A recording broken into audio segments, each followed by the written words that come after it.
جب ریحان نے گھر چھوڑا تو اسے معلوم نہیں تھا کہ ایک دن صحرا کے بیچ ایک شیخ کے ساتھ پھنس جائے گا۔ اس شیخ نے صحرا میں پوری رات کہانی ریت محبت۔ شیخ منصور جو عرب کے ایک معزز اور تجربہ کار تاجر تھے، 50 برس کی عمر میں اپنی مضبوط شخصیت، گہری بصیرت اور غیر معمولی حوصلے کی وجہ سے اپنے علاقے میں خاص شہرت رکھتے تھے، جبکہ ریحان 20 سالہ پاکستانی نوجوان چند ماہ پہلے ہی روزگار کی تلاش میں عرب آیا تھا اور اب شیخ منصور کے ساتھ کام کرتا تھا۔ ریحان محنتی، دیانتدار اور سیکھنے کا شوقین لڑکا تھا، اسی وجہ سے شیخ منصور اسے اپنے قریب رکھتے اور اکثر کاروباری دور و مر بھی اسے ساتھ لے جاتے۔ ایک دن صبح سویرے وہ دونوں ایک دور دراز صحرائی علاقے کی طرف روانہ ہوئے، جہاں شیخ منصور کو ایک اہم تجارتی معاہدے کے سلسلے میں کچھ لوگوں سے ملاقات کرنی تھی۔ آسمان صاف تھا، سورج ابھی پوری طرح بلند نہیں ہوا تھا اور ٹھنڈی ہوا ریت کے ذروں کو ہلکے ہلکے اڑا رہی تھی۔ سفر معمول کے مطابق شروع ہوا اور کئی گھنٹے تک سب کچھ ٹھیک چلتا رہا، مگر دوپہر کے قریب اچانک موسم نے کروٹ لی۔ دور افق پر گرد کے بڑے بڑے بادل نمودار ہونے لگے۔ شیخ منصور نے ایک نظر آسمان پر ڈالی اور ان کے چہرے پر سنجیدگی آ گئی۔ انہوں نے ریحان سے کہا کہ لگتا ہے ریت کا شدید طوفان آنے والا ہے، ہمیں جلدی کسی محفوظ جگہ پہنچنا ہوگا۔ مگر اس سے پہلے کہ وہ کوئی مناسب مقام تلاش کر پاتے، تیز ہوا نے خوفناک شکل اختیار کر لی۔ چند ہی لمحوں میں پورا صحرا گرد و غبار سے بھر گیا، سورج نظروں سے اجل ہو گیا اور ارد گرد کچھ دکھائی دینا بند ہو گیا۔ گاڑی کی شیشوں پر ریت مسلسل برسنے لگی اور ہوا کی آواز ایسے محسوس ہو رہی تھی جیسے ہزاروں سیٹیاں ایک ساتھ بج رہی ہوں۔ شیخ منصور نے گاڑی کو روک دیا کیونکہ آگے بڑھنا خطرناک تھا۔ دونوں نے انتظار کرنے کا فیصلہ کیا، لیکن طوفان معمولی نہیں تھا، وہ گھنٹوں جاری رہا۔ جب شام کے قریب جا کر ہوا کی شدت کم ہوئی تو انہوں نے دوبارہ سفر شروع کرنے کی کوشش کی، مگر جلد ہی انہیں احساس ہوا کہ وہ راستہ بھٹک چکے ہیں۔ جی پی ایس سگنل کمزور تھا اور ارد گرد کے نشانات طوفان نے مٹا دیے تھے۔ ریحان نے قدرے پریشانی سے شیخ منصور کی طرف دیکھا، مگر شیخ منصور نے پرسکون لہجے میں کہا کہ گھبرانے کی ضرورت نہیں، صحرا میں صبر سے بڑی طاقت ہے۔ رات ہونے سے پہلے وہ کسی محفوظ جگہ پہنچنے کی کوشش کریں گے، لیکن قسمت شاید ان کا مزید امتحان لینا چاہتی تھی۔ کچھ فاصلے پر گاڑی اچانک جھٹکے سے رکی اور انجن بند ہو گیا۔ کئی کوششوں کے باوجود گاڑی دوبارہ سٹارٹ نہ ہو سکی۔ شیخ منصور نے گاڑی سے اتر کر معائنہ کیا تو معلوم ہوا کہ ریت انجن کے بعض حصوں میں داخل ہو چکی ہے اور فوری مرمت ممکن نہیں۔ اب صورتحال واقعی مشکل ہو چکی تھی۔ سورج غروب ہونے کے قریب تھا، درجہ حرارت تیزی سے گر رہا تھا اور وہ دونوں وسیع و غریض صحرا کے بیچ تنہا کھڑے تھے۔ ریحان نے زندگی میں پہلی بار ایسی خاموشی محسوس کی جو خوف پیدا کرتی تھی۔ چاروں طرف صرف ریت کے ٹیلے تھے اور دور دور تک کسی انسان یا آبادی کا نام و نشان تک نہیں تھا۔ شیخ منصور نے گاڑی میں موجود سامان کو ترتیب دیا، پانی کی بوتلیں، کچھ خوش خوراک، ایک ٹارچ اور چند ضروری اوزار نکالے اور حساب لگا کر بتایا کہ اگر احتیاط کی جائے تو اس کے پاس 2 دن کا پانی موجود ہے۔ ریحان نے سر ہلایا اور خود کو مضبوط رکھنے کی کوشش کی۔ رات مکمل طور پر اتر چکی تھی، آسمان تاروں سے بھرا ہوا تھا، صحرا کی سردی حیران کن حد تک بڑھ چکی تھی۔ دونوں نے گاڑی کے قریب ہی ایک عارضی پناہ گاہ بنائی اور آرام کرنے کی کوشش کی، لیکن نیند آسانی سے نہیں آ رہی تھی۔ ریحان کے ذہن میں اپنے گھر والوں کی یادیں گردش کر رہی تھی۔ پاکستان میں اس کی ماں اکثر اسے احتیاط کی نصیحت کرتی تھی اور اب وہ سینکڑوں میل دور ایک اجنبی صحرا میں پھنسا ہوا تھا۔ دوسری طرف شیخ منصور خاموشی سے آسمان کی طرف دیکھ رہے تھے، ان کی آنکھوں میں برسوں کے تجربات کی جھلک تھی۔ اچانک انہوں نے ریحان سے کہا کہ زندگی میں ایسے لمحات آتے ہیں جب انسان کی اصل طاقت سامنے آتی ہے۔ آسان وقت میں ہر کوئی بہادر ہوتا ہے، مگر مشکل وقت بتاتا ہے کہ انسان اندر سے کتنا مضبوط ہے۔ ریحان نے ان کی بات غور سے سنی اور اس کے دل میں کچھ حوصلہ پیدا ہوا۔ رات کا بڑا حصہ گزر چکا تھا کہ دور کہیں ایک مدھم سی روشنی دکھائی دی۔ پہلے تو دونوں نے سمجھا کہ شاید آنکھوں کا دھوکہ ہے، مگر روشنی چند لمحے بعد دوبارہ نمودار ہوئی، اس بار زیادہ واضح۔ ریحان فوراً کھڑا ہو گیا اور خوشی سے بول کر شاید وہاں کوئی آبادی یا کیمپ ہو، لیکن شیخ منصور نے جلد بازی سے منع کیا اور کہا کہ صحرا میں ہر روشنی حقیقت نہیں ہوتی، پہلے یقین کرنا ضروری ہے۔ وہ دونوں خاموشی سے اس روشنی کو دیکھتے رہے، کبھی وہ نظر آتی اور کبھی غائب ہو جاتی۔ آخرکار شیخ منصور نے فیصلہ کیا کہ صبح ہونے پر اس سمت کا جائزہ لیا جائے گا۔ مگر جیسے وہ واپس اپنی جگہ بیٹھے دور سے ایک عجیب سی آواز سنائی دی، ایسی آواز جو نہ ہوا کی تھی اور نہ کسی جانور کی۔ دونوں نے ایک دوسرے کی طرف دیکھا، صحرا پھر سے پراسرار محسوس ہونے لگا، اور اسی لمحے ریحان کو محسوس ہوا کہ شاید ان کی آزمائش ابھی شروع ہوئی ہے، کیونکہ اس وسیع و سنسان صحرا میں صرف راستہ کھونا ہی ان کا مسئلہ نہیں تھا، بلکہ کوئی اور راز بھی ان کا انتظار کر رہا تھا، ایک ایسا راز جو ان کی زندگی کا ہمیشہ کے لیے بدل سکتا تھا۔ صبح کی پہلی کرن جب افق پر نمودار ہوئی تو ریحان کی آنکھ فوراً کھل گئی۔ رات بھر وہ پوری طرح سو نہیں سکا تھا، کبھی دور دکھائی دینے والی پراسرار روشنی اس کے ذہن میں گردش کرتی رہی، اور کبھی وہ عجیب آواز جس نے سونے سے پہلے ان دونوں کو چونکا دیا تھا۔ اس نے اٹھ کر ارد گرد نظر دوڑائی تو صحرائے بار پھر خاموش اور بے حد وسیع دکھائی دے رہا تھا، جیسے رات کے تمام راز اپنے اندر چھپا چکا ہو۔ شیخ منصور پہلے ہی بیدار تھے اور گاڑی کے قریب کھڑے آسمان اور زمین کے نشانات کا بغور جائزہ لے رہے تھے۔ انہوں نے ریحان کو دیکھتے ہی کہا کہ آج ہمیں بہت احتیاط سے قدم اٹھانے ہوں گے، کیونکہ پانی محدود ہے اور ہر فیصلہ ہماری بقا پر اثر ڈال سکتا ہے۔ دونوں نے تھوڑا سا ناشتہ کیا، پانی کے صرف چند گھونٹے پیے، اور پھر اس سمت چلنے کا فیصلہ کیا جہاں رات کو روشنی نظر آئی تھی۔ سورج آہستہ آہستہ بلند ہو رہا تھا اور ریت کے سنہرے ٹیلے روشنی میں چمکنے لگے تھے۔ ابتدا میں سفر آسان محسوس ہوا، مگر چند گھنٹوں بعد گرمی کی شدت بڑھنے لگی۔ ہر قدم کے ساتھ ریت میں پاؤں دھس جاتے اور چلنا مشکل ہو جاتا۔ پھر بھی وہ آگے بڑھتے رہے، کیونکہ ان کے پاس کوئی دوسرا راستہ نہیں تھا۔ تقریباً دوپہر کے وقت ریحان نے اچانک ایک اور اونچی ٹیلی کی چوٹی سے نیچے اشارہ کیا۔ وہاں ریت پر کچھ نشانات موجود ہیں۔ وہ عام جانوروں کے قدموں جیسے نہیں تھے، بلکہ ایسے لگ رہے تھے جیسے کسی نے بھاری چیز گھسیٹتے ہوئے وہاں سے گزاری ہو۔ شیخ منصور نیچے جھکے اور نشانات کا بغور جائزہ کیا۔ ان کے چہرے پر حیرت نمایاں تھی، کیونکہ ان نشانات کی سمت وہی تھی جس طرح وہ جا رہے تھے۔ انہوں نے خاموشی سے ریحان کو آگے بڑھنے کا اشارہ کیا۔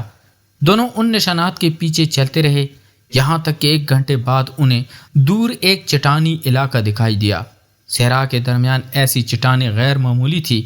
جوں وہ قریب پہنچے انہیں احساس ہوا کہ یہ چند بڑی قدرتی چٹانوں کا مجموعہ تھا جو کسی قلعے کی دیواروں کی طرح کھڑی تھی۔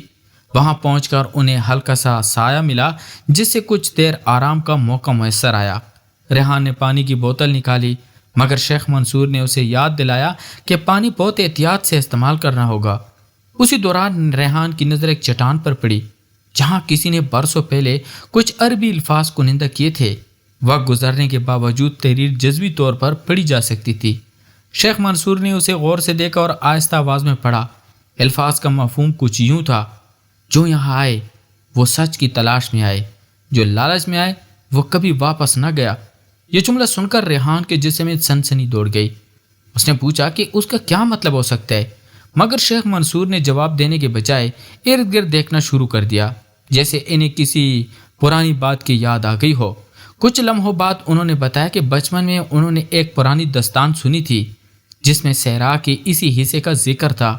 کہا جاتا تھا کہ یہاں کہیں ایک گم شدہ مقام موجود ہے جہاں کئی دہائیاں پہلے کچھ لوگ پراسرار حالت میں لاپتہ ہو گئے تھے۔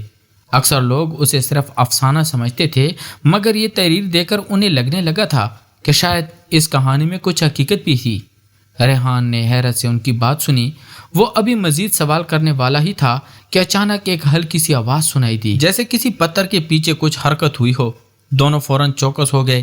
شیخ منصور نے ایک مضبوط لکڑی اٹھا لی اور آہستہ آہستہ آواز کی سمت بڑھے۔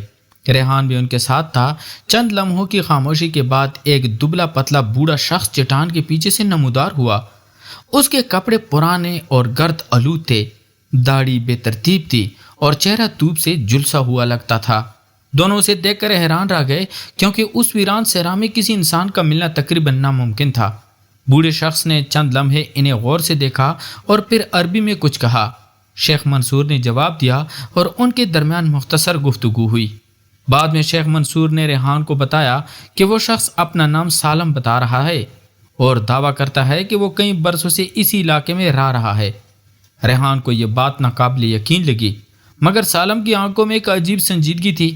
اس نے انہیں اپنی پناہ گاہ کی طرف چلنے کا اشارہ کیا۔ کچھ فاصلے پر ایک تنگ سی غار موجود تھی جس کے اندر پانی کے چند برتن اور بنیادی سامان رکھا ہوا تھا۔ سالم نے انہیں تھوڑا پانی دیا، جس پر ریحان نے شکر ادا کیا۔ پھر سالم نے ایک ایسی بات کہی جس نے دونوں کو خاموش کر دیا۔ اس نے کہا کہ رات کو جو روشنی انہوں نے دیکھی تھی وہ کوئی اتفاق نہیں تھا، بلکہ وہ روشنی ہر اس شخص کو نظر آتی ہے جو اس علاقے میں بھٹک جاتا ہے۔ ریحان نے بے یقینی سے اس کی طرف دیکھا، مگر سالم نے مزید بتایا کہ صحرا کے اس حصے میں ایک پوشیدہ مقام ہے جسے لوگ وادی سایہ کہتے ہیں۔ وہاں جانے والے اکثر واپس نہیں آتے، اور جو واپس آتے ہیں وہ کبھی پہلے جیسے نہیں رہتے۔ شیخ منصور نے اس کی بات کو غور سے سنا، مگر ان کے چہرے سے اندازہ لگانا مشکل تھا کہ وہ یقین کر رہے ہیں یا نہیں۔ پھر سالم نے ایک اور حیران کن انکشاف کیا۔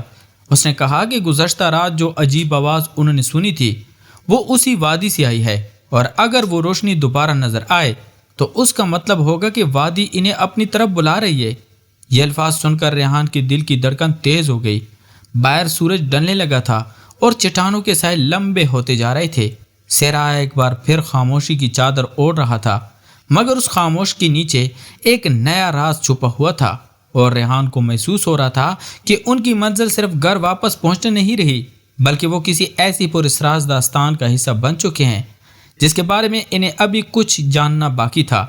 رات کی تاریخی صحرا پر پوری طرح چھا چکی تھی، اور دور افق پر چمکتی ہوئی وہ پراسرار روشنی اب پہلے سے کہیں زیادہ واضح دکھائی دے رہی تھی۔ شیخ منصور، ریحان اور سالم خاموشی سے اس کے پیچھے چلتے رہے، یہاں تک کہ وہ ایک پوشیدہ وادی تک پہنچ گئے جو بلند چٹانوں کے درمیان چھپی ہوئی تھی۔ وادی کے اندر داخل ہوتی ہی انہیں ایک قدیم کنواں اور پرانی پتھریلی دیواروں کے آثار نظر آئے، جیسے صدیوں پہلے یہاں کوئی بستی آباد رہی ہو۔ سالم کی آنکھوں میں اچانک آنسو آ گئے، اور اس نے کانپتی آواز میں بتایا کہ 25 سال پہلے وہ اس خاندان کے ساتھ ایک قافلے میں سفر کر رہا تھا جب ایک خوفناک طوفان نے انہیں جدا کر دیا تھا۔ تب سے وہ اسی صحرا میں بھٹک رہا تھا اور اسی وادی کی تلاش کر رہا تھا، کیونکہ اس کے والد نے مرتے وقت اسے بتایا تھا کہ اگر کبھی وہ پچڑ جائے تو وادی سایہ کا راستہ اسے سچ تک پہنچا دے گا۔ یہ سنتے ہی شیخ منصور کے چہرے کا رنگ بدل گیا، کیونکہ انہیں اچانک اپنے والد کی ایک پرانی بات یاد آ گئی۔ انہوں نے کنویں کے قریب ایک ٹوٹے ہوئے پتھر کو غور سے دیکھا جس پر ایک مخصوص نشان بنا ہوا تھا۔ یہی نشان ان کے خاندان کی قدیم مہر تھی۔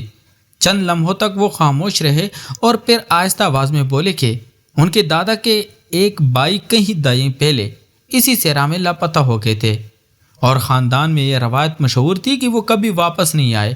سالم حیرت سے انہیں دیکھنے لگا۔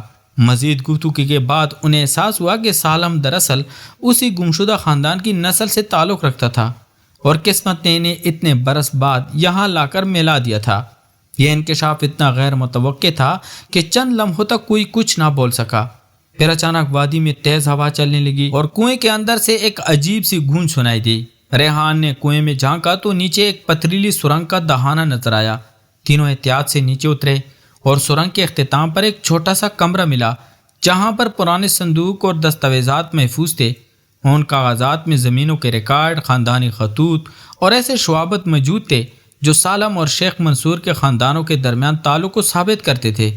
سالم کی آنکھوں سے بے اختیار آنسو بہنے لگے، کیونکہ اسے 25 سال بعد اپنی گم شدہ شناخت اور اپنے خاندان کی تاریخ مل گئی تھی۔